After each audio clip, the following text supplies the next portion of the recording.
आजचं हे आपलं चौथं सत्र आहे आणि ह्याच्यामध्ये आपण एक खूप इंटरेस्टिंग टॉपिक आज बघणार आहोत, जो म्हणजे वृत्ती आणि वृत्तीचा बदल, म्हणजेच की ॲटिट्यूड आणि ॲटिट्यूड चेंज. वृत्तीचा अर्थ आणि व्याख्या. या क्षेत्रातील एक प्रवर्तकांपैकी एक म्हणजे गॉर्डन ऑलपोर्ट यांनी एक व्याख्या दिली आहे. ते असं म्हणतात की वृत्ती म्हणजे मानसिक आणि मज्जासंस्थेची तयारी, म्हणजेच की मेंटल आणि न्यूरल स्टेट्स ऑफ रेडीनेस. आता ह्याच्यामध्ये त्यांचं असं म्हणणं आहे की अ, आपला आपली जी मानसिक आणि मज्जासंस्थेची तयारी म्हणून वृत्तीचा संदर्भ ते देत असतात. हे गृहीतक असं सांगते की प्रतिपादन करते की वृत्ती पूर्णपणे वैयक्तिक गोष्ट आहे आणि ते इतर लोकांद्वारे प्रत्यक्षपणे पाहिले किंवा मोजले जाऊ शकत नाही.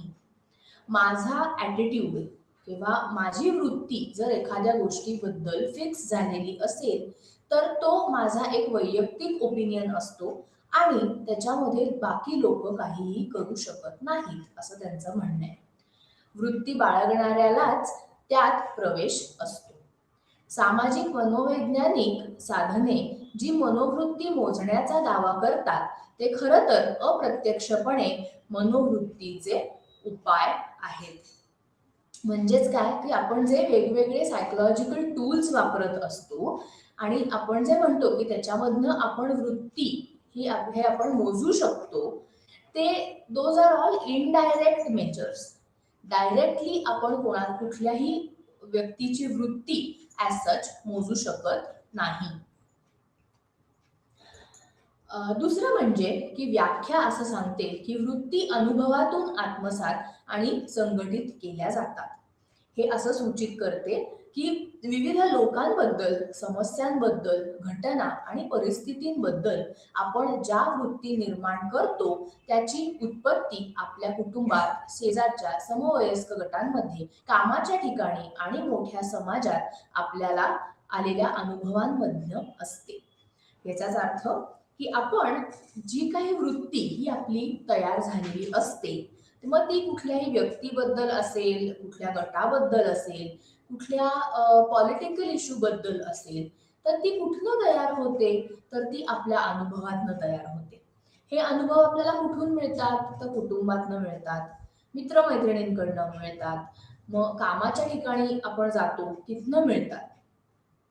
आणि शेवटचं म्हणजे ही व्याख्या असं सांगते की वृत्ती सर्व वस्तू आणि परिस्थितींशी संबंधित असलेल्या व्यक्तीच्या प्रतिसादावर निर्देश किंवा गतिशील प्रभाव टाकते.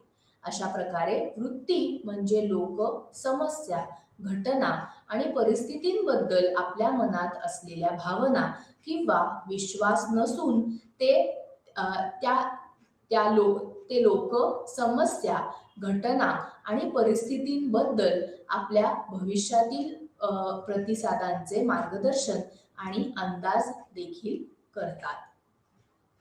म्हणजेच याचा अर्थ असा आहे की ॲटिट्यूड्स ह्या फक्त आपल्या भावना किंवा फक्त आपल्या एखाद्या गोष्टीवर असलेला विश्वासच नाही, तर ते लोक, काही इश्यूज, इव्हेंट्स आणि सिच्युएशन्सना गाईड आणि प्रिडिक्ट आपण करत असतो.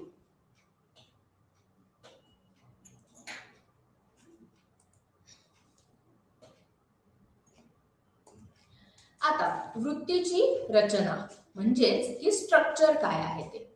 वृत्तीमध्ये 3 परस्पर संबंधित घटक असतात. वृत्तीचा संज्ञानात्मक घटक वृत्ती ऑब्जेक्टशी संबंधित विश्वास आणि विचार प्रक्रियांचा संदर्भ देतो. म्हणजेच की आपल्या जे काही कॉग्निटिव्ह कंपोनेंट्स आहेत, ते कशावरती विश्वास ठेवतात, तर बिलीफ्स, थॉट प्रोसेसेस ह्या गोष्टी आपण आपल्या जी ॲटिट्यूड ऑब्जेक्ट आहे त्याच्याशी संबंधित असतात. वृत्तीचा संज्ञानात्मक घटक आपण वृत्तीच्या वस्तूशी संबंधित माहितीवर कोणत्या मार्गाने प्रक्रिया करतो याचे मार्गदर्शन करतो. म्हणजेच याचा अर्थ की जो कॉग्निटिव्ह कंपोनेंट आहे तो आपल्याला पुढे गाईड करतो की ती इन्फॉर्मेशन जी आहे ज्याच्याबद्दल आपण एखादा ॲटिट्यूड किंवा आपली वृत्ती तयार झालेली आहे ती कशा प्रकारे तयार झालेली आहे हे आपण बघतो. वृत्ती निर्मितीच्या सुरुवातीच्या टप्प्यावर आपण सामान्यतः वृत्ती वस्तूच्या गुणधर्मांचे साधक आणि बाधक वजन करतो आणि या वास्तविक मूल्यमापनांच्या आधारे आपण वस्तूसाठी अनुकूल किंवा प्रतिकूल वृत्ती तयार करतो. म्हणजेच आपण काय बघतो तर आपण आधी कुठल्याही प्रकारची आपली वृत्ती तयार होत असताना आपण असं बघतो की त्याचे प्रोज आणि कॉन्स काय आहेत आणि मग आपण ज्या फॅक्च्युअल गोष्टी असतात म्हणजे वास्तविक जे आपल्याला माहिती असतं त्याच्या आधारे आपण ठरवतो की तो ॲटिट्यूड हा आपला फेवरेबल आहे म्हणजेच की अनुकूल आहे की प्रतिकूल आहे म्हणजे अनफेवरेबल आहे. एकदा वृत्ती निर्माण झाली की ती आपण ज्या प्रकारे एन्कोड करतो त्याची नोंदणी करतो आणि पर्यावरणाकडून मिळालेली माहिती वापरतो. एकदा आपली वृत्ती तयार झाली की ती आपण एन्कोड करतो, ती आपल्या मनामध्ये आपण रजिस्टर करतो आणि जेव्हा गरज पडेल तेव्हा ती वृत्ती आपण किंवा तो ॲटिट्यूड आपण वापरतो. प्रभावी घटक म्हणजेच अफेक्टिव्ह कंपोनेंट हा असं सांगतो की असं सूचित करतो की प्रत्येक वृत्तीच्या वस्तूबद्दल सकारात्मक किंवा नकारात्मक भावनांशी संबंधित आहे. या भावनिक भावनांमुळे निंदनीय वृत्तीला आनंददायी किंवा अप्रिय भावनिक प्रतिसाद मिळतो. अशा प्रकारे वृत्तीच्या वस्तूला आवडणे किंवा नापसंत करणे हे उत्पन्न होते. याचाच अर्थ की आपण जो ॲटिट्यूड ऑब्जेक्ट आहे किंवा ज्याच्याबद्दल आपल्याला आपली एक वृत्ती तयार झालेली आहे त्याबद्दल आपण आपल्या मनामध्ये काही प्लेझेंट आणि काही अनप्लेझेंट असे इमोशन्स आपण तयार करतो आणि त्याच्यातनं आपल्याला जर ती वृत्ती रादर ती व्यक्ती किंवा दॅट ॲटिट्यूड ऑब्जेक्ट आपल्याला जर आवडला तर आपले प्लेझेंट हे असतात इमोशन्स असतात, नाही आवडली तर आपले अनप्लेझंट इमोशन्स असतात. आता शेवटचा कंपोनेंट म्हणजे वर्तणुकीचा घटक म्हणजेच की बिहेवियरल कंपोनेंट. हा आपल्याला असं सांगतो की एखाद्या वस्तूबद्दलची विशिष्ट वृत्ती आपल्याला विशिष्ट वर्तणूक प्रवृत्त किंवा तात्परतेकडे घेऊन जाते आणि अशा प्रकारे आपण वृत्तीशी सुसंगत विशिष्ट पद्धतीने वृत्ती वस्तूला प्रतिसाद देण्यास प्रवृत्त करतो. म्हणजेच काय तर आपण एखादी आपली बिहेवियरल टेंडन्सी असते किंवा रेडीनेस असतो त्या वृत्तीबद्दल किंवा त्या वागणुकीबद्दल आणि ज्याच्यातनं आपण कशा प्रकारे आपण प्रतिसाद द्यायचा ते आपण ठरवतो. आता वृत्तीचे प्रकार. साधारणपणे आपण आपल्या इच्छेनुसार आपली मनोवृत्ती व्यक्त करत असतो. आपल्या वृत्तीबद्दल आणि आपल्या वागणुकीवर त्यांचा प्रभाव याची आपल्याला जाणीव आहे. अशा वृत्तींना स्पष्ट वृत्ती असे आपण म्हणतो म्हणजे की एक्सप्लिसिट ॲटिट्यूड्स. स्पष्ट दृष्टिकोन जाणीव स्तरावर कार्य करत असल्याने आम्ही त्यांच्या संज्ञानात्मक प्रक्रियेबद्दल आणि आमच्या वर्तनावर होणाऱ्या प्रभावाबद्दल जागरूक आहोत. म्हणजेच काय की हा एक्सप्लिसिट ॲटिट्यूड जो आहे तो आपल्या कॉन्शियस लेवलवरती ऍक्ट करत असतो. कॉन्शियस म्हणजे काय की जागेपणा असणं की आत्ता आपण कॉन्शियस आहोत, आपल्याला इतर गोष्टी ऐकू येत आहेत, कळतायत, दिसतायत, याला आपण एक कॉन्शियस स्टेट असं म्हणतो. त्यामुळे हे एक्सप्लिसिट ॲटिट्यूड्स जे असतात ते आपण कॉन्शियस असताना ऍक्ट करत असतात आणि त्याच्यामध्ये कॉग्निटिव्ह प्रोसेसिंगचा खूप जास्त संबंध असतो. मूल्यमापन आणि अंमलबजावणीच्या नियंत्रण प्रक्रियेद्वारे स्पष्ट वृत्ती सक्रिय केली जाते. उदाहरणार्थ एखाद्या विशिष्ट ब्रँडच्या टूथपेस्ट बद्दलचा आपला दृष्टिकोन आणि भावना आपल्याला जागृत जागृत असू शकतात आणि त्यानुसार हे आपल्याला त्याबद्दल विशिष्ट वर्तनाकडे घेऊन जातात. म्हणजेच काय, की आपण वर्षोनवर्ष एखादी टूथपेस्ट वापरत असतो. उदाहरणार्थ घेऊयात की कोलगेट किंवा पेप्सोडेंट. ह्या दोन टूथपेस्ट ह्या जगभरात माहिती आहेत, भारतात तर माहितीच आहेत लोकांना. त्यामुळे आपण काय करतो, तर त्या व्यतिरिक्त कुठलीही टूथपेस्ट आपल्या समोर आली तर पहिला आपला प्रश्न असा असतो की आपल्याला पेप्सोडेंट किंवा कोलगेट नाहीये का, मग मला हीच टूथपेस्ट हवी आहे. तर ते कुठून येतं, तर आपल्याला आधीपासनं आपल्याला तो ब्रँड किंवा ते नाव आपल्या खूप चांगल्या प्रकारे लक्षात असतं आणि त्याबद्दलचा आपला ॲटिट्यूड हा खूप पॉझिटिव्ह झालेला असतो. तथापि अशा इतर अनेक वृत्ती आहेत ज्या बेशुद्ध स्तरावर कार्य करतात. या वृत्तींना अंतर्निहित वृत्ती असे म्हणतात, म्हणजेच की इम्प्लिसिट असं म्हणतात, इम्प्लिसिट ॲटिट्यूड. स्पष्ट वृत्तीच्या विरुद्ध अंतर्निहित वृत्ती आपोआप सक्रिय झालेल्या मूल्यांकनाच्या नियंत्रणाखाली असतात आणि ती वृत्ती बाळगणाऱ्या व्यक्तीच्या जागरूकतेशिवाय वर्तनात अंमलात आणली जाते. अशा प्रकारे अंतर्निहित वृत्ती आपोआप वर्तनावर जाणीवपूर्वक विचार न करता जागरूकतेच्या पातळीच्या खाली परिणाम करत असतात. म्हणजेच काय, की आपल्या कॉन्शियसच्या व्यतिरिक्त आपण जेव्हा आपल्या एक लेवल ऑफ अवेअरनेस मध्ये नसतो तेव्हा इम्प्लिसिट ॲटिट्यूड हे आपल्यावरती काम सतत करत असतात.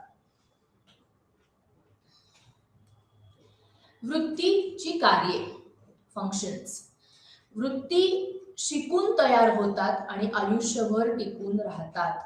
ते बऱ्याच बाबतीत आपल्या स्वतःच्या गाभ्याचा भाग बनतात. ते व्यक्तीसाठी अनेक कार्ये देतात. म्हणजेच काय, तर वृत्ती जी आहे ती आपण शिकत असतो, ती लहानपणापासून शिकत असतो. दुसरं म्हणजे की अनुकूल आणि वाद्य कार्य, म्हणजे अडॅप्टिव्ह आणि इन्स्ट्रुमेंटल फंक्शन. फायदेशीर वस्तूंबद्दल अनुकूल दृष्टिकोन विकसित केला जातो आणि ज्या वस्तू आपल्याला नाकारतात किंवा शिक्षा करतात त्यांच्याबद्दल प्रतिकूल वृत्ती विकसित केली जाते. या प्रक्रियेत लोक सामाजिक दृष्ट्या स्वीकारार्ह दृष्टिकोन, मते आणि वृत्ती शिकतात. अशा प्रकारे विकसित झाल्यानंतर दृष्टिकोन आपल्याला वस्तूंचे मूल्यमापन करण्यासाठी एक साधे आणि कार्यक्षम माध्यम प्रदान करतो. म्हणजेच की आपण अशी वृत्ती ही शिकतो की जी सामाजिकरित्या मान्य असेल किंवा जी स्वीकारली जाईल. उदाहरणार्थ लहान मुलांना जेव्हा आपण शिकवत असतो तेव्हा एखाद्या गोष्टीबद्दलचा त्यांच्या मनामध्ये ॲटिट्यूड निर्माण करत असतो, तेव्हा आपण त्यांना शिकवतो की कोणाही कडे गेलं की खायला मागायचं नाही किंवा हवरटपणा हा करायचा नाही. हे आपण त्यांना लहानपणापासून शिकवत असतो आणि त्यामुळे त्यांचा त्या गोष्टीकडे बघण्याचा दृष्टिकोन आणि त्यांची वृत्ती ही तशीच तयार होते आणि ती आयुष्यभर त्यांच्या लक्षात राहते. तिसरं म्हणजे ज्ञान कार्य, म्हणजेच की नॉलेज फंक्शन. मनोवृत्ती विविध सामाजिक उत्तेजनांसाठी, म्हणजेच लोक, घटना, परिस्थिती इत्यादी सरलीकृत श्रेणी म्हणून कार्य करते, जे आपल्याला जटिल सामाजिक जग समजून घेण्यास आणि स्पष्ट करण्यात मदत करते. ऑब्जेक्ट श्रेणीबद्दलची आमची वृत्ती आम्हाला सामाजिक जगाचा अर्थ आणि त्याचा सदस्यांबद्दल निष्कर्ष काढण्यासाठी एक पाया प्रदान करते. म्हणजे की आपल्याला ज्या काही खूप कॉम्प्लेक्स गोष्टी आपल्या आजूबाजूला आहेत ते जग आपल्याला समजून घेण्यासाठी वृत्ती ही आपल्याला मदत करत असते. आता असं होतं की आपण खूप गोष्टी हे जागतिक स्तरावरती बघत असतो, खूप इश्यूज बघत असतो.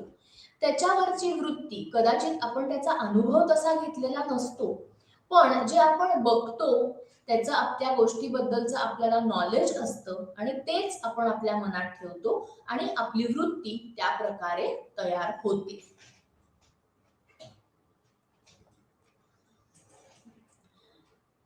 नेक्स्ट म्हणजे अभिव्यक्त कार्य, म्हणजे सेल्फ एक्सप्रेसिव्ह फंक्शन.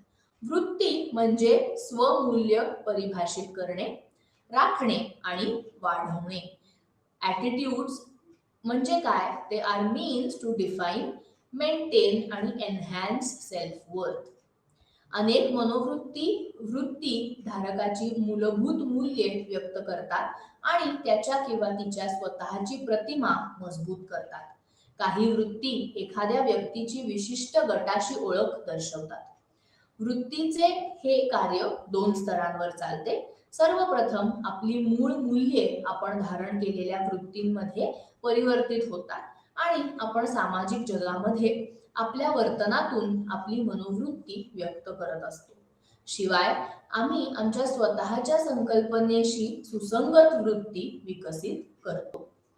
याचाच अर्थ काय की आपण आपली स्वतःची एक इमेज असते, प्रत्येक माणसाची असते. म्हणजेच काय तर आपल्या काही वृत्ती असतात की ज्या आपल्या लहानपणापासून तयार झालेल्या असतात. त्या वृत्ती लक्षात ठेवून आपण पुढे काम करत असतो. आता होतं असं की आपण खूप लोकांना भेटत असतो, खूप गटांमध्ये आपण सामील होत असतो आणि आपली जी वृत्ती आहे त्याच्यावरती आपली ओळख ही ठरली जाते. असंही होतं की आपण आपली सेल्फ कन्सेप्ट ही आपण स्वतः आपले ॲटिट्यूड्स तसे कन्सिस्टंट जर ठेवले तर तयार होऊ शकते. शेवटचा म्हणजे अहंकार बचावात्मक कार्य म्हणजे इगो डिफेन्सिव्ह फंक्शन. वृत्तीचे अहंकार बचावात्मक कार्य म्हणजे आपण अशी वृत्ती बाळगतो जी आपल्या आत्मसन्मानाला हानीपासून वाचवते किंवा आपल्या कृत्याचे समर्थन करते, ज्यामुळे आपल्याला दोषी वाटते. या फंक्शनमध्ये मनोविश्लेषणात्मक तत्वे समाविष्ट आहेत, जिथे लोक संरक्षण यंत्रणा वापरतात, जसे की नकार, दडपशाही, प्रक्षेपण, तर्कशुद्धीकरण इत्यादी. मानसिक हानीपासून स्वतःचे संरक्षण करण्यासाठी हे वापरले जाते. उदाहरणार्थ, आंतरशालेय बॅडमिंटन सामन्यातील पराभवामुळे एखादा खेळाडू सामनाधिकाऱ्यांबद्दल नकारात्मक वृत्ती विकसित करून त्याच्या हृदयातील अहंकाराचे रक्षण करू शकतो. आपल्याला आता ह्याला म्हणतात डिफेन्स मेकॅनिझम, किंवा जे आपण सायको अनालिसिस मध्ये शिकतो की कधी कधी असं होतं की आपल्याला कोणीतरी नाकारतं एखादी गोष्ट, किंवा आपण एखादी गोष्ट तर्कशुद्ध करण्याचा प्रयत्न करतो किंवा रॅशनलाइज करण्याचा प्रयत्न करतो, जे आपलं वागणं आपण खरं तर त्यातनं जस्टिफाय करत असतो.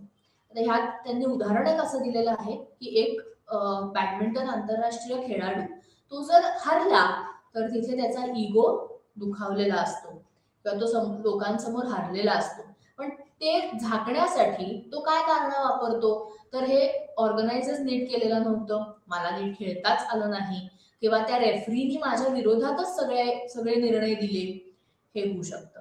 दुसरं एक अतिशय रोजच्या जगातलं आणि एक साधं सोपं उदाहरण म्हणजे आपण परीक्षेला बसतो आणि परीक्षेत जर आपल्याला कमी मार्क मिळाले तर आपण लगेच काय करतो, आपण जस्टिफाय करायला जातो की प्रश्नपत्रिका फारच अवघड होती, मग त्या प्रोफेसरनी मला मार्कच कमी दिलेले आहेत, मला जास्त मार्क मिळायलाच हवे होते, किंवा मग मला पेपर लिहिताना मला बरंच वाटत नव्हतं आणि म्हणून मला कमी मार्क मिळाले. नेक्स्ट म्हणजे वृत्तीची निर्मिती. आता ॲटिट्यूड फॉर्मेशन हे कसं आणि कुठून तयार होतं? सामाजिकरणाच्या प्रक्रियेचा एक आवश्यक भाग आहे. आपण आपल्या सामाजिक जगाच्या विविध घटकांबद्दल विविध निसर्ग आणि संवेदनांच्या वृत्ती तयार करत असतो. या वृत्ती वेगवेगळ्या सामाजिक परिस्थितींमध्ये आपले वर्तन विशिष्ट मार्गाने चालवत असतात. सामाजिक मानसशास्त्रज्ञांनी या वृत्ती ज्या प्रक्रियेद्वारे तयार होतात त्या प्रक्रियेचा सखोल अभ्यास केला आहे. वृत्ती निर्मितीच्या या कोर्सचे केंद्रस्थान सामाजिक शिक्षणाची प्रक्रिया असे आहे. आपण या वृत्ती प्रत्यक्ष अनुभवातून किंवा इतरांच्या योग्य किंवा चुकीच्या वृत्तींचे निरीक्षण करून शिकत असतो. अनेक प्रक्रिया ज्याद्वारे आपण आपल्या मनोवृत्ती प्राप्त करतो किंवा तयार करतो त्या खाली सारांशातील केलेल्या आहेत.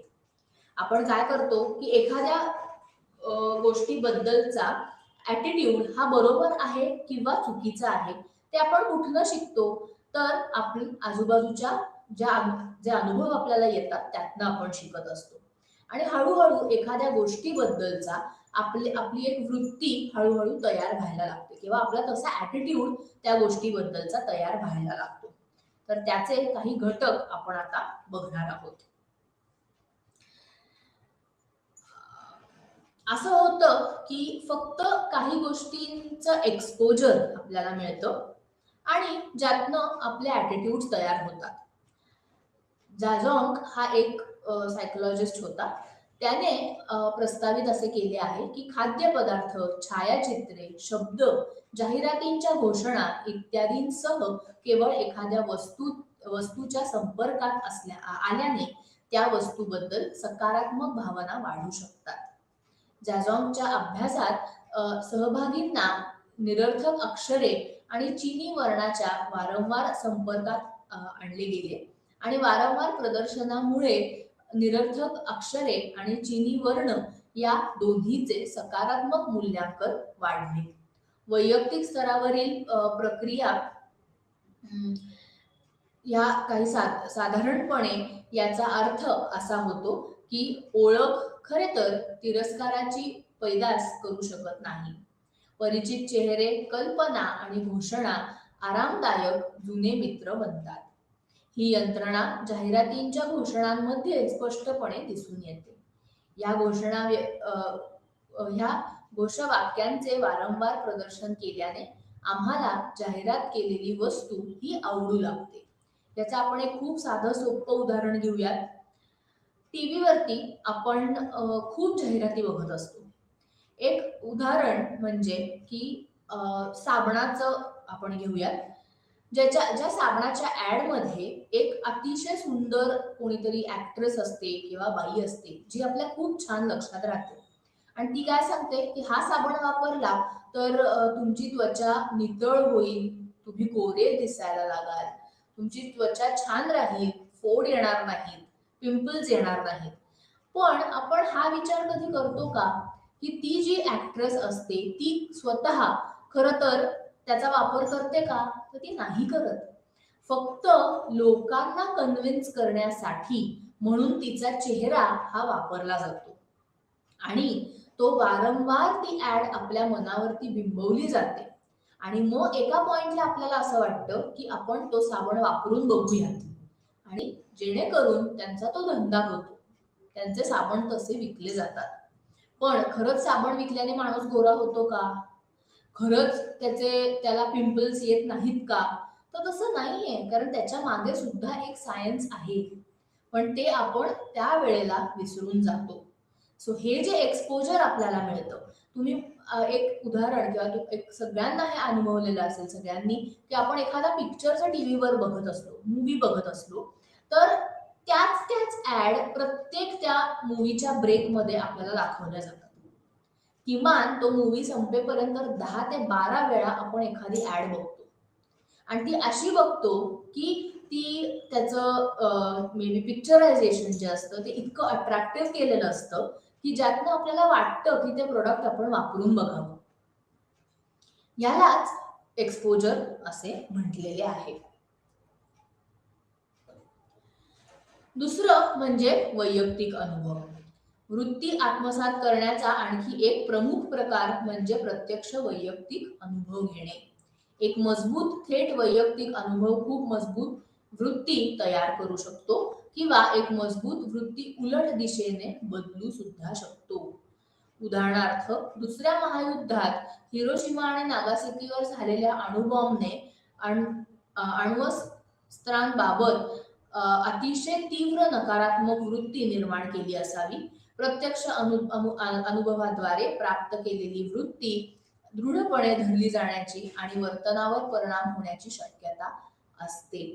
लोक अशा मनोवृत्तींना समर्थन देण्यासाठी माहिती शोधण्याची देखील अधिक शक्यता असते आणि म्हणूनच अशा वृत्ती बदलण्यास कमी संवेदनशील असतात.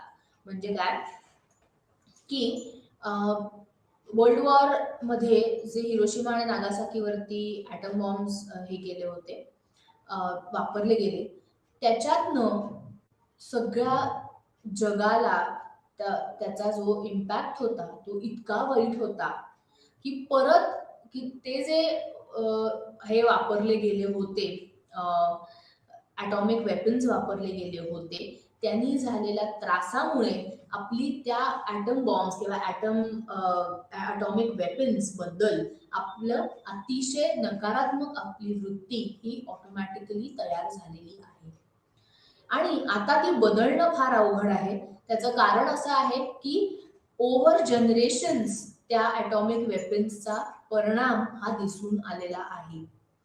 त्यामुळे आपण फक्त प्रत्येकाला एक वैयक्तिक जो अनुभव येतो, खरोखर आपण त्यावेळेला होतो का तर नव्हतो, पण जे आपण ऐकत आलेलो आहोत आणि त्यावेळेला लोकांनी जे अनुभवलेलं आहे ते इतकं भीषण होतं की परत आपण तसे कुठलेही वेपन्स वापरायची कोणाचीही हिंमत झालेली नाही आजपर्यंत.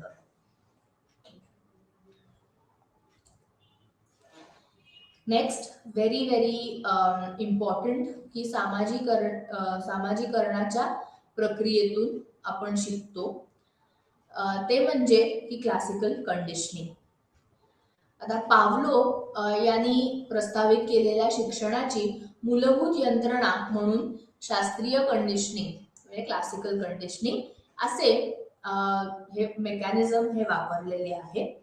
त्याच्यामध्ये त्याने काय केलेलं आहे तर एखादा कंडिशन स्टिम्युलस हा जेव्हा रिपीटेडली आपण अनकंडिशन स्टिम्युलस वरती वापरतो तेव्हा आपल्याला त्या स्टिम्युलसची सवय होते आणि त्यालाच कंडिशनिंग असं त्याने म्हणलेलं आहे. आणि ती सवय झाल्यानंतर आपण ते शिकतो.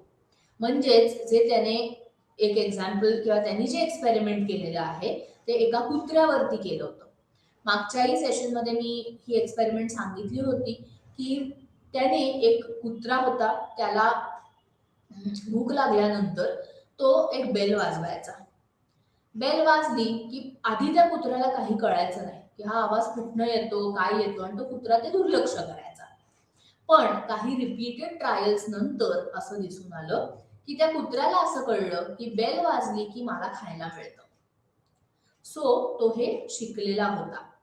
आता प्रत्येक वेळेस मग काय व्हायला लागलं की बेल वाजली की त्या कुत्र्याच्या तोंडाला लाळ सुटायची आणि तो भुंकायला लागायचा. का तर त्याला खाणं हवं असायचं. ह्यातनंच आपण असंही शिकतो की आपल्याला सुद्धा काही गोष्टी या सतत आपल्या मनावरती किंवा सतत आपण पाहत आलेलो असतो आणि त्यामुळे आपली वृत्ती तशी निर्माण होत असते. नेक्स्ट इज निरीक्षणात्मक शिक्षण म्हणजेच ऑब्झर्वेशनल लर्निंग. ह्याच्यात आपण अगदी सोपं आहे किंवा आपण मागच्याही वेळेला हे बघितलेलं आहे की आपण खूप गोष्टी या बघून शिकत असतो. मग ते मित्रमैत्रिणी असतील, समवयस्क असतील, लोक, सामाजिक समस्या, या सगळ्या गोष्टी आपण स्वतः बघून आणि अनुभवूनच आपण शिकतो. वृत्ती सुद्धा तशीच निर्माण होऊ शकते की ज्याच्यामध्ये आपण एखादी गोष्ट ही सतत बघत आलो आणि तीच आपल्या मनावरती तशी बिंबवत गेलो तर आपली वृत्ती ही त्या प्रकारे घडते. म्हणजे लहानपणापासून आपण मुलांना संध्याकाळी स्वच्छ हातपाय तोंड धुवून देवाचं म्हणायचं. आता हेच जर ती मुलं लहानपणापासून त्यांचे आजी आजोबा किंवा आई बाबा यांना बघत असतील ते करताना तर ती मुलं बघत ते आपोआप शिकतील. किंवा एखादी मुलगी की जी आता 8वी 9वीत आहे, मोठी झालेली आहे, ती तिच्या आईकडे बघून स्वयंपाक शिकू शकते. का तर तिची आई ते रोज करत असते आणि त्या मुलीसाठी एक मॉडेल कोण डोळ्यासमोर तर तिची आई. म्हणून असं नेहमी म्हणतात की घरातनं संस्कार जे होतात, आपल्याकडे संस्कार म्हणजे काय? तर संस्कार म्हणजे हेच की आपण जे वागतो, बोलतो, आपली वृत्ती जी तयार होते, मग ती लोकांबद्दल असेल किंवा इतर कुठल्याही गोष्टींबद्दल असेल, ती कुठून तयार होते? तर ती घरातनं तयार होते. आणि म्हणूनच घरातलं वातावरण चांगलं असणं, घरामध्ये आजी-आजोबा असणं, हे पूर्वीच्या काळी का सांगायचे? कारण आजी-आजोबांमुळे मुलांवरती तसे संस्कार हे आपोआपच घडत असतात. ते बघून बघून मुलं शिकत असतात.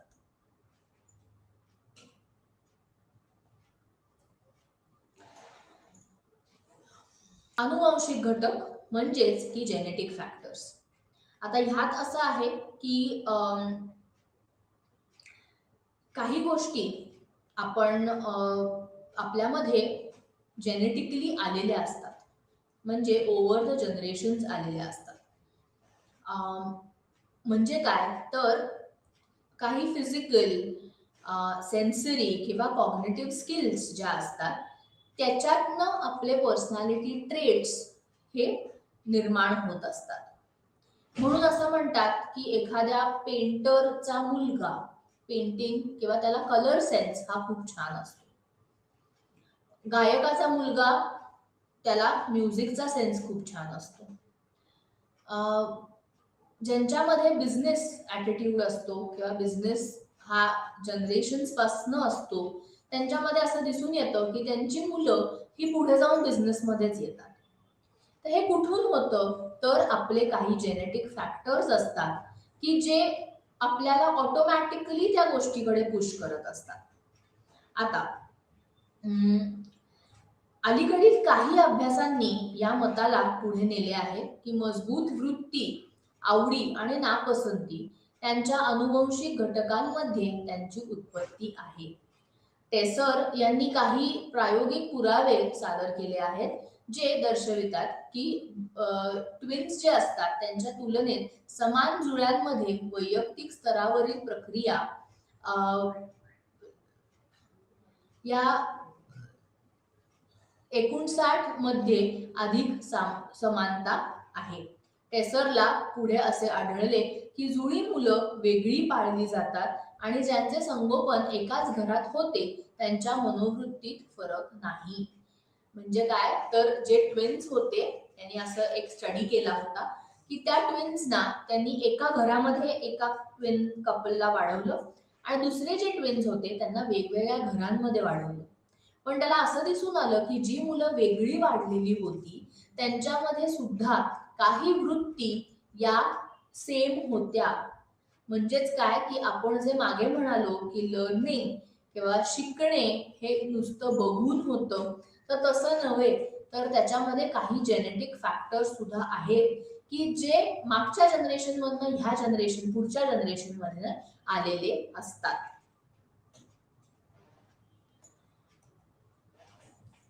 आता ॲटिट्यूड फॉर्म तर होतो, तयार तर नक्कीच होतो. पण तो बदलता येतो का? हे आपण बघूयात. भारतासारख्या कोणत्याही लोकशाही देशात पुढील वर्षांसाठी कोणता राजकीय पक्ष सरकार स्थापन करेल हे ठरवण्यासाठी निवडणुका घेतल्या जातात. तथापि अनेकदा असे घडते की विद्यमान राजकीय पक्ष मतदारांचा विश्वास गमावतो आणि दुसरा पक्ष बहुसंख्य मतांनी जिंकतो. अशा प्रकारे एकदा तयार झालेला दृष्टिकोन देखील बदलला जाऊ शकतो. हे आपल्याकडे भारतात तर खूप दिसून येतं. कैक वर्ष असं होतं की आपल्याकडे काँग्रेसचा रूल होता. त्याच्यानंतर बीजेपी रूल आला. कुठनं? तर लोकांची मतं किंवा लोकांची वृत्ती त्या गोष्टीकडे किंवा त्या गटांकडे बघण्याची ही बदलली. ह्याच्यात आता असं सुद्धा आहे की एखादा व्यक्ती ज्याला पॉझिटिव्ह ॲटिट्यूड असतो, कशाबद्दल? तर ॲटॉमिक वेपन्स बद्दल, तो अपोज सुद्धा करू शकतो की तुम्ही ॲटॉमिक वेपन्स वापरू नका. किंवा आता आपण जर पॉलिटिकल इश्यू बघितला तर त्याच्यामध्ये खूप लोक अशी पण असतात की नाही, मतं का बदलायची? नाही आम्ही बदलणार.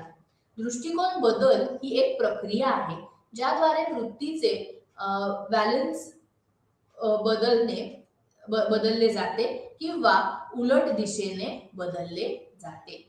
म्हणजेच काय की कधी कधी असंही होऊ शकतं की जो ऍटिट्यूड आपला आहे तो उलट्या दिशेने सुद्धा बदलू शकतो.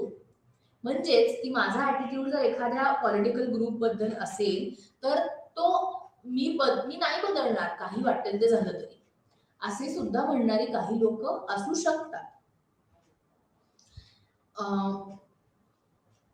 सामाजिक मानसशास्त्रज्ञ या प्रक्रियेचे स्पष्टीकरण देण्यासाठी दोन भिन्न दृष्टिकोन प्रस्तावित करतात. दृष्टिकोन बदलण्याच्या स्रोतांच्या बाबतीत दोन्ही दृष्टिकोन भिन्न आहेत. एक दृष्टिकोन असे गृहीत धरतो की वृत्ती बदलण्याच्या प्रक्रियेची उत्पत्ती आंतरिक आहे, तथापि इतर दृष्टिकोन वृत्ती बदलाच्या बाह्य स्रोतांवर म्हणजे मन वळवणे हे जोर आहे. म्हणजेच काय की कॉग्निटिव्ह कन्सिस्टन्सी अप्रोच एक आहे की ज्याच्यामध्ये आपले काही इंटरनल जे आपली वृत्ती असते किंवा ऍटिट्यूड्स असतात ते बदलण्यासाठी कॉग्निटिव्ह कन्सिस्टन्सी अप्रोच वापरला जातो आणि एक्सटर्नल सोर्सेस काही बदलण्यासाठी पर्सुएशन हे वापरलं जातं, म्हणजे कन्व्हिन्स करणं किंवा मन वळवणं.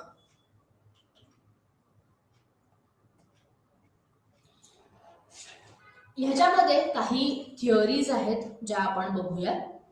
फ्रिट्झ हायदर यांनी एक थिअरी मांडलेली आहे ज्याचं नाव आहे समतोल सिद्धांत किंवा बॅलन्स थिअरी. ही थिअरी असं सांगते की त्याच्यामध्ये 3 घटक आहेत, व्यक्ती, दुसरी व्यक्ती आणि वृत्ती वस्तू म्हणजे ऍटिट्यूड ऑब्जेक्ट. हेडर घटकांमधील 2 प्रकारचे नातेसंबंध गृहीत धरतो, भावना आणि एके, म्हणजे भावना आणि एक युनिट म्हणजे एकत्र असणे. समतोल सिद्धांत असा प्रस्तावित करतो की संतुलित राज्यांना असंतुलित राज्यांपेक्षा अनुकूल स्थिती असल्याने लोक असंतुलित स्थितीला संतुलित स्थितीत बदलण्यास प्रवृत्त करतात. हेडरने असा युक्तिवाद केला की अशा प्रकारे लोक संबंधांमध्ये सुसंगतता संचित करतात. म्हणजे काय की त्याने असं हे केलं की लोक कुठल्याही प्रकारच्या असंतुलित स्थितीला संतुलित करण्यासाठी लोक नेहमी प्रवृत्त असतात. आणि म्हणून त्याचं असं म्हणणं होतं की आपण जेव्हा एक बॅलन्स लोक जेव्हा शोधत असतात तेव्हा 2 लोकांमध्ये हा बॅलन्स ऑटोमॅटिकली होऊ शकतो का केव्हा जेव्हा त्यांची वृत्ती त्या प्रकारे वळवली जाऊ शकते. संज्ञानात्मक विसंगती सिद्धांत म्हणजे कॉग्निटिव्ह डिसोनन्स थिअरी. याच्यामध्ये असं आहे की आपल्या दैनंदिन जीवनात असे अनेक प्रसंग आहेत जिथे आपण विसंगत वृत्ती, विश्वास किंवा वर्तन दाखवतो. उदाहरणार्थ धूम्रपानामुळे कर्करोगाचा धोका वाढू शकतो हे माहिती असतानाही अनेक लोक धूम्रपान करतात. ही विसंगती अस्वस्थतेची मनोवैज्ञानिक स्थिती निर्माण करते ज्यामुळे एखाद्या वृत्ती, विश्वास किंवा वर्तनामध्ये संभाव्य बदल घडवून आणतात, ज्यामुळे अस्वस्थता कमी होते आणि संतुलन पुनर्संचयित होते. फेस्टिंगर द्वारे प्रस्तावित केलेल्या संज्ञानात्मक विसंगती असे सुचवते की एक मनोवैज्ञानिक शक्ती आपल्या सर्व वृत्ती आणि विश्वासांना समक्रमण राखण्यासाठी कार्य करते आणि विसंगती टाळते. म्हणजे काय तर आपला एक इनर ड्राईव्ह असतो, तो इनर ड्राईव्ह आपल्याला आपला जो ऍटिट्यूड आहे तो मेंटेन करण्यासाठी मदत करतो किंवा त्या डिसोनन्स जो असतो त्याच्याशी सिंक्रोनाइज करून आपण आपला ऍटिट्यूड हा तसाच ठेवू शकतो त्या गोष्टीबद्दलचा. कॉग्निटिव्ह डिसोनन्स थिअरी किंवा संज्ञानात्मक विसंगती सिद्धांत असे गृहीत धरतो की आपल्या दैनंदिन सामाजिक जीवनात जेव्हा जेव्हा आपल्याला आपले विचार, दृष्टिकोन आणि कृतींमध्ये विसंगती आढळते, तेव्हा मानसिक त्रासाचा स्वयंचलित प्रतिसाद तयार होतो. म्हणजेच काय, की आपल्याला जेव्हा आपल्या इनकोहेरन्स असतो कशामध्ये, तर आपल्या विचारांमध्ये, ॲटिट्यूडमध्ये आणि ॲक्शनमध्ये, तेव्हा ऑटोमॅटिकली एक डिस्ट्रेस आपल्यामध्ये निर्माण होतो.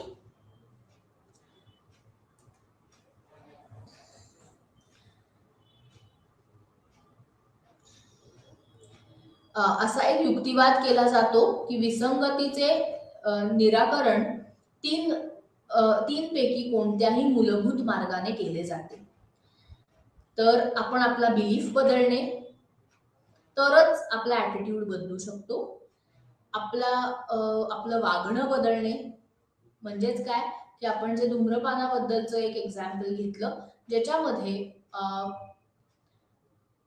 धूम्रपान करणं थांबवणं म्हणजेच की आपलं वागणं बदलणं, की ज्याच्याने आपला ॲटिट्यूड त्याबद्दलचा बदलू शकतो आणि वर्तनाची धारणा बदलणे, म्हणजे की आपलं जे परसेप्शन असतं एखाद्या गोष्टीबद्दलचं ते आपण बदलणे. अशीही लोक असतात जे म्हणतात की काय होणार आहे, तसंही कधी ना कधीतरी मरायचंच आहे ना, मग काय, मग मग मी कशाला स्मोकिंग थांबवू. तर हे परसेप्शन जर ठेवलं तर त्याबद्दलचा ॲटिट्यूड हा आपला कधीही बदलणार नाही.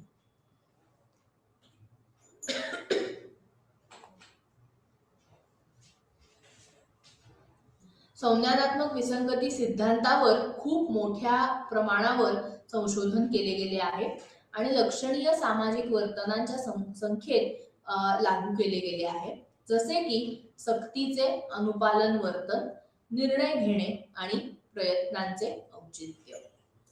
म्हणजेच काय, तर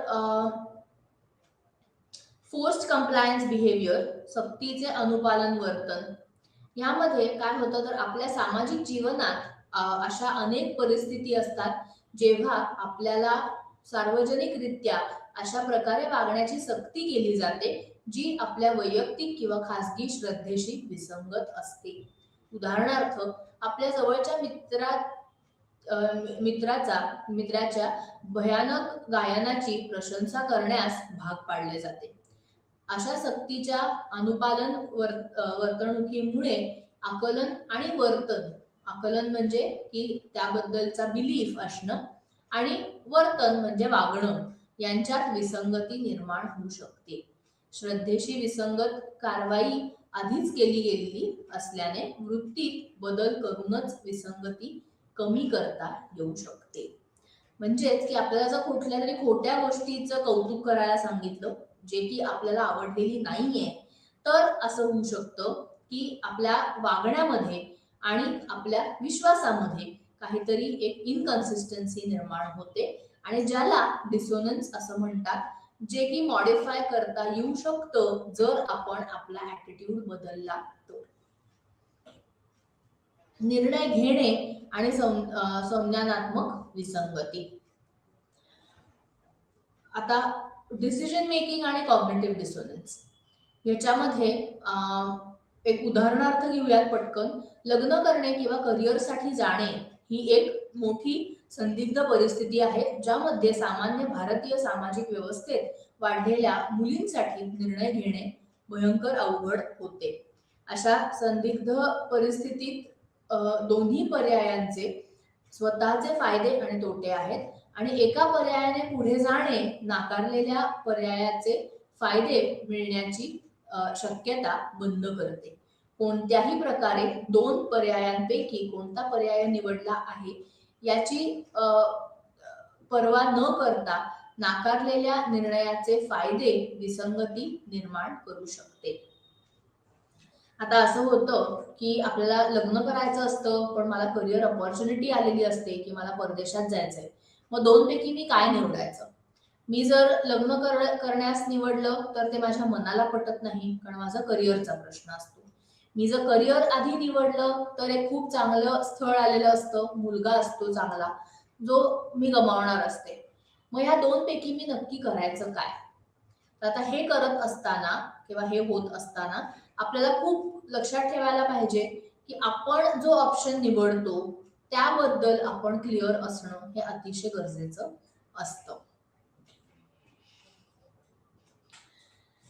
नेक्स्ट इज प्रयत्नांचे औचित्य म्हणजेच की एफर्ट जस्टिफिकेशन. ह्याच्यामध्ये आपण असं करतो बऱ्याचदा की आपण घेतलेले एफर्ट्स हे आपण जस्टिफाय करतो. म्हणजेच मी मगाशी जे म्हणलं तसं की परीक्षेत अभ्यास केला, मी खूप अभ्यास केला पण तरी मला कमीच मार्क मिळाले. आता हे एफर्ट आपल्याला केव्हा जस्टिफाय करायला लागतात, जेव्हा आपल्याला असं म्हणजे जेव्हा आपल्याला कळतं की अरे आपण ह्याच्यामध्ये आपल्याला फेल्युअर येणार आहे. असे गृहीतक अवास्तव आहे आणि त्यामुळे अशा प्रकारे विसंगती कमी करणे कठीण असते. म्हणून लोक वैयक्तिक स्तरावरील प्रक्रिया 63 साध्या केलेल्या उद्दिष्टाचे अधिक सकारात्मक पद्धतीने मूल्यांकन करून आणि त्या उद्दिष्टांना अधिक व्यक्तिनिष्ठ मूल्य जोडून त्यांच्या प्रयत्नांचे समर्थन करतात. परिणामी विसंगती कमी होऊ शकते. नेक्स्ट म्हणजे मन वळवणे किंवा ज्याला पर्सुएशन असं आपण म्हणतो. जेव्हाही आम्ही आमचे दूरचित्रवाणी संच चालू करतो तेव्हा आम्हाला विविध प्रकारची उत्पादने, कपड्यांपासून ते सनग्लासेस, चॉकलेट्स पासून टूथपेस्ट, टूर पॅकेजेस ते इलेक्ट्रॉनिक गॅजेट्स इत्यादींपर्यंत अनेक प्रकारची उत्पादने खरेदी करण्याचे सुचवणाऱ्या अनेक जाहिराती समोर येत असतात. पुरेसा प्रभाव दर्शवणारे संशोधनाचे पुरावे आहेत. आमच्या खरेदी व्यवहारावरील अशा जाहिरातींचा खूप जास्त आमच्यावरती परिणाम होत असतो. या जाहिरातींमुळे काही उत्पादने आणि ब्रँड्स बद्दलचा आपला दृष्टिकोन सुद्धा बदलतो. मन वळवणे म्हणजे वैयक्तिकरित्या किंवा मास मीडियाद्वारे मजकूर किंवा मल्टीमीडियाद्वारे अशा बाह्य संप्रेषणाद्वारे बदलणारी वृत्ती.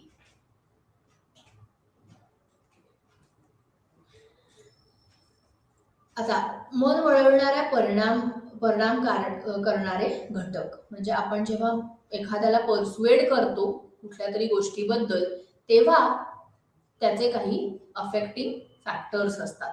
ते म्हणजे कुठले? पहिला म्हणजे स्त्रोत किंवा सोर्स. मन वळवण्याचा परिणामकारकतेचा सर्वात महत्वाचा घटक म्हणजे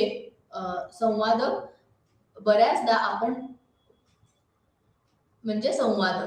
बऱ्याचदा आपण पाहतो की वेगवेगळ्या लोकांद्वारे सादर केलेल्या समान व्यक्तिवादांचा प्रेक्षकांवर वेगवेगळा प्रभाव पडत असतो. विश्वासार्ह स्त्रोत हे विश्वासार्हतेच्या परिणामात कमी असलेल्यांपेक्षा अधिक प्रेरक असतात. म्हणजेच काय की आपण एखाद्या गोष्टीची क्रेडिबिलिटी जेव्हा आपण बघत असतो की ती क्रेडिबिलिटी कधी वाढते, जेव्हा आपल्याला तसा एक एक्सपर्ट कोणीतरी त्या फील्ड मधला आपल्याशी बोलतो तेव्हा.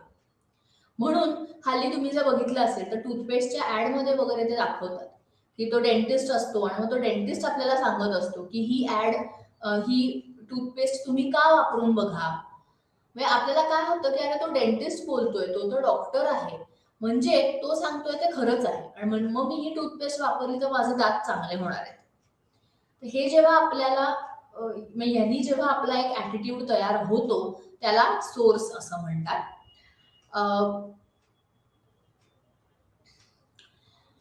अशी काही लोक असतात की जी आपल्याला पर्सुएड करत असतात किंवा आपलं मन वळवण्याचा प्रयत्न करत असतात की जी म्हणजे ते असे मॉडेल्स वापरतात मी जसं म्हणलं तसं, किंवा अशी काही लोक वापरतात की जे आपलं मन वळवू शकतात आणि आपण आपला ऍटिट्यूड बदलतो आणि आपण त्या ब्रँडकडे किंवा त्या वस्तूकडे आपण जास्त आकर्षित होतो.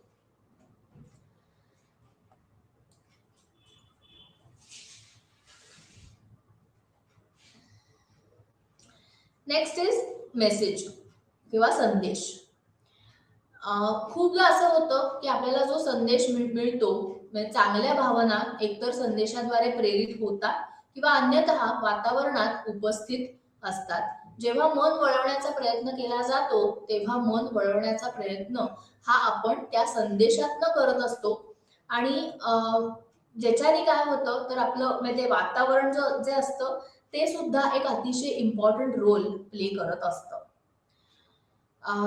नेक्स्ट म्हणजे काय की आपण जेव्हा म्हणजे मेसेजेस आपल्याला मिळत असतात मग ते मीडिया थ्रू असतील, लोकांथ्रू असतील किंवा न्यूजपेपर्स थ्रू असतील, आपण आपला दृष्टिकोन हा आपण सकारात्मक ठेवायचा का नकारात्मक ठेवायचा आणि आपण आपलं मन बदलायचं की नाही हे कोण ठरवतं तर ते आपणच ठरवत असतो. पण कशावरती तर काही गोष्टी अशा असतात की ज्या आपण फॉर एक्झाम्पल स्मोकिंग असेल किंवा काही म्हणजे मद्यपान करून वाहन चालवणे ही गोष्ट असेल तर त्यांनी काय होतं तर आपल्याला घाबरवलं जातं की मद्यपान करून गाडी चालवली तर ऍक्सिडेंट होतो किंवा आपल्याला त्याची भरपाई खूप भरून द्यावी लागते किंवा आपण जर धूम्रपान केलं तर त्यांनी कॅन्सर होतो की अशा काही गोष्टी आपल्याला सांगितल्या जातात की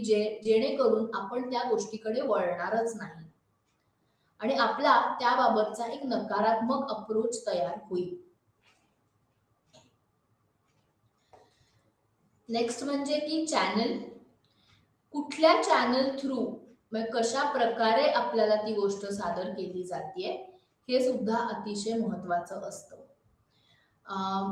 आपण जेव्हा असं म्हणतो की आई वडील सांगतात ना ते आपल्याला कधीही पटत नाही का मग आपल्याकडे ही म्हण सुद्धा आहे की सोनाराने कान टोचले कीच फरक पडतो.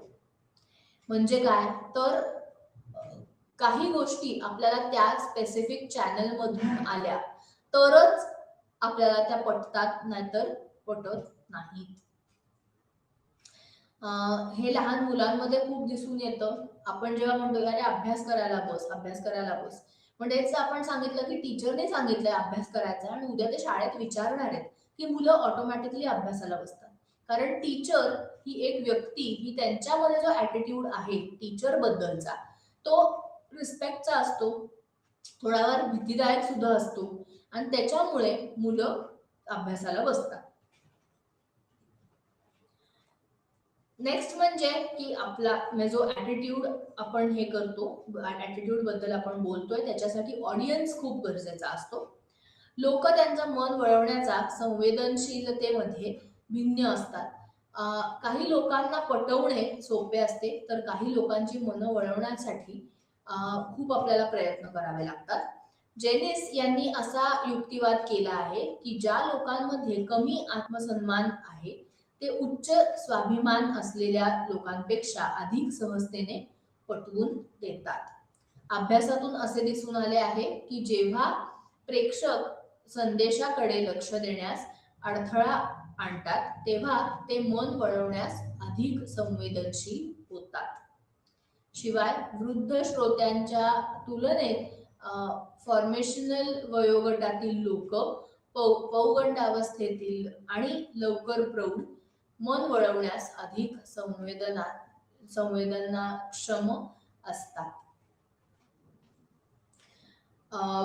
आपल्याला म्हाताऱ्या लोकांचं, अडॉलसंट्सचं ह्यांचं मन वळवणं हे खूप सोपं असतं.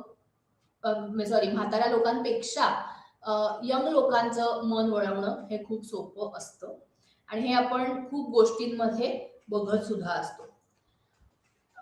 रेझिस्टन्स पर्सुएशन, मन वळवण्याचा प्रतिकार. आता ह्याच्या मागे खूप कारणं सुद्धा असतात. फर्स्ट म्हणजे की लोकांना खूप इन्सिक्युअर वाटत असतं.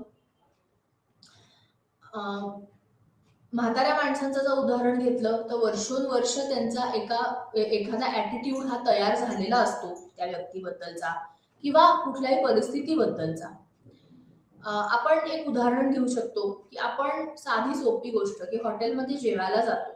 आपल्या बरोबर जर आपले आजी आजोबा असतील तर त्यांची एक डिश ही ठरलेली असते आणि वर्षोनवर्ष ती तेच खातात. का तर त्यांचा त्या हॉटेल बद्दलचा त्या डिश बद्दलचा एक ऍटिट्यूड त्यांच्या मनामध्ये ठरलेला असतो किंवा तो एक फिक्स बसलेला असतो, जो आपण बदलू शकत नाही. त्यांना आपण कितीही म्हणालो की अहो तुम्ही काहीतरी वेगळं ट्राय करा, वेगळं खाऊन बघा, तर ते त्यांना जमत नाही. का जमत नाही? तर त्यांना खाऊन बघायचं नसतं किंवा खाल्लं तर चालणार नसतं, असं काही नसतं. पण त्यांचा ॲटिट्यूड तोच असतो, की हॉटेलमध्ये म्हणजे मी हेच खाणार आहे.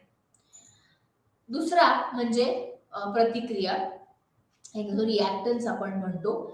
अ, आता ह्यात असं होतं, की आपल्याला म्हणजे एखादा व्यक्ती जर आपल्याला खूप पर्सुएड करायचा किंवा आपलं मन खूप वळवण्याचा प्रयत्न करत असेल, तर कधी-कधी ते मन वळवलं जात नाही, पण चिडचिड होते समोरच्याची. म्हणजेच काय, तर खूप आपल्या मागे जर कोणीही आई असेल किंवा बाबा असतील, खूप मागे लागले, तर आपण ती गोष्ट करत नाही. पण हेच आपल्याला आणि रादर त्याचा आपला एक ऑपोझिट ॲटिट्यूड तयार होऊ शकतो किंवा ॲटिट्यूड बदलतच नाही आपला. म्हणजे एक्झाम्पल देते, की अभ्यास करणे. अरे अभ्यास कर रे, कर रे, असं आई मागे लागली, तर त्याचं महत्त्व निघून जातं. आणि मग काय होतं, की ते मुलं अभ्यासाला अजून बसत नाही आणि ऑटोमॅटिकली एकतर त्याचा ॲटिट्यूड बदलत नाहीच, पण कधी-कधी असंही होतं, की त्या मुलाला आईबद्दल तर राग यायलाच लागतो आणि प्लस अभ्यास करणं ही गोष्ट सुद्धा त्याला चिडचिडीशी तो अ, हे करतो, की त्याला चिडचिड होते, की मला अभ्यास करायला सारखा सांगितला तर. त्यामुळे आपण जेव्हा असं नेहमी म्हणतो, की लहान मुलं असतील किंवा कोणीही असेल, इन्स्ट्रक्शन ही कायम एकदाच दिली गेली पाहिजे. त्या मुलाच्या डोक्यात ते रजिस्टर होऊन ते मूल तसं वागतं, त्याला वागायचं असेल तर. नाही तर त्याला जर आपण एकदाच सांगितलं, की "हे बघ बाळा, तू हे केलं नाहीस तर त्याचे हे परिणाम आहेत. आता तू ठरव तुला करायचं का नाही." सो ह्याला म्हणतात, की जो रिॲक्टन्स आपला असतो, जो पर्सुएड करत असतो, त्याने हे कायम लक्षात ठेवलं पाहिजे.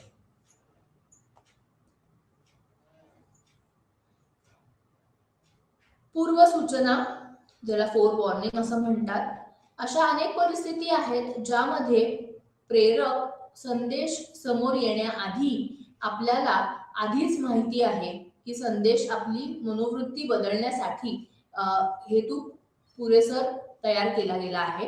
उदाहरणार्थ, जेव्हा जेव्हा आम्ही आमचे दूरदर्शन संच चालू करतो, तेव्हा आम्हाला माहिती असते की व्यावसायिक विश्रांती दरम्यान प्रसारित केलेल्या जाहिराती जाणून-बुजून दर्शकांच्या उत्पादनाची खरेदी करण्याची शक्यता वाढवण्यासाठी तयार केल्या जातील.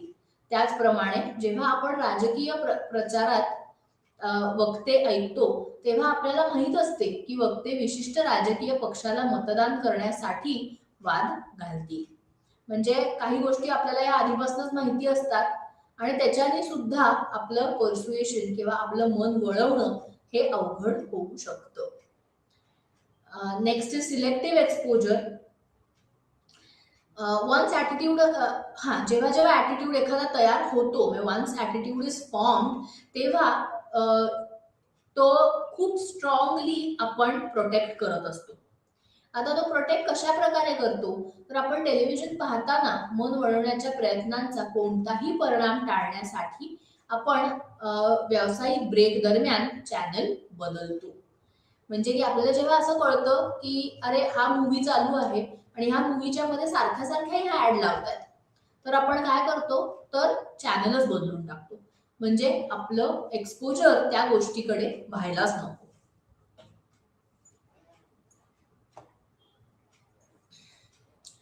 काही वेळेला काउंटर आर्ग्युमेंट्स होतात. जेव्हा आपण आपल्या वृत्तीच्या विरुद्ध असलेल्या संदेशाविरुद्ध युक्तिवाद करतो, तेव्हा ते वृत्ती धारण करण्यासाठी कारणे प्रदान करते, ज्यामुळे विद्यमान वृत्ती आपली मजबूत होते. म्हणजे आपला जो एक्झिस्टिंग ॲटिट्यूड असतो, तो त्याने अजून स्ट्रॉंग व्हायला लागतो.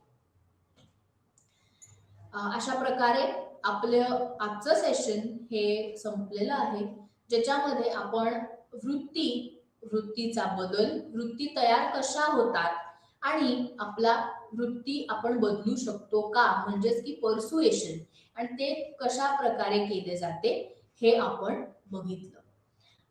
पुढच्या सेशनमध्ये आपण ह्याचा एक शेवटचा भाग बघणार आहोत, की ज्याच्यामध्ये बिहेवियर आणि बिहेवियर चेंज याबद्दल आपण बोलणार आहोत. धन्यवाद.